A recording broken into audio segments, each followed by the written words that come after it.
Greetings everyone, my name is Raziel and today we're looking at Sevatar of the Night Lords. The Night Lords have been a very strong faction ever since their re-release in the Hidden Dagger expansion. Sevatar in particular has been a meta-relevant warlord ever since. However, a few patches ago the Night Lords got some serious nerfs, and not just some random changes to cards no one uses, they actually nerfed some of the staples that saw play in every deck. Therefore, today we are going to see if the Night Lords still have what it takes to scare the ranked ladder into submission, or if they have been relegated to a mediocre Halloween gag.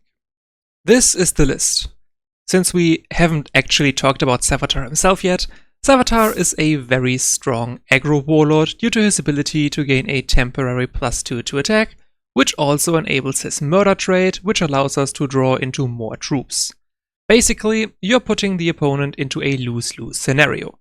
Either take 4 damage face, or potentially enable Sevatar to take something out and draw into additional resources on top of that. His ability furthermore synergizes well with Khorne's Favor, which is, in my opinion, better than Panoply of Slaughter, since we usually only need a small burst of damage to finish the game in most cases. Apart from this, we have the usual Night Lord staples. Terror flankers like Threx Squad and Godel are great at controlling the board during the early game. Attack reducers like Kev Squad, Prince of Crows and Haunted Dreams can allow our otherwise frail troops to bash face for free, and high attack stealth troops like Huntmaster Kargas, Ravasch Squad and Contekar Dissident are great proactive plays that are relatively hard to take out consistently. All of this results in a very potent aggro deck that is able to consistently control the board and capitalize on mistakes from the opponent quite well. One final thing to mention is that we are currently not playing the Ancient Drachos Dreadnought combo. This is due to 2 reasons. 1. It's simply cringe. Personally, I don't really like the card, but it usually is too good not to include. And 2. The recent patch buffed a faction that naturally somewhat counters Drachos, the Salamanders.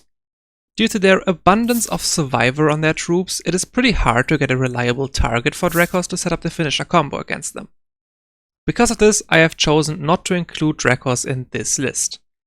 If you are watching this in the future, it may very well be worth making space for the Drachos combo. However, just because we are not using Drachos, that does not mean our opponent doesn't need to fear the threat of Drachos. After all, they don't know that we are not using him. That concludes the quick breakdown of the deck. If you want to read a deeper analysis, check out the deck paste in the description. Also, feel free to join the Discord server, link is also in the description. That was it from me. Enjoy the games.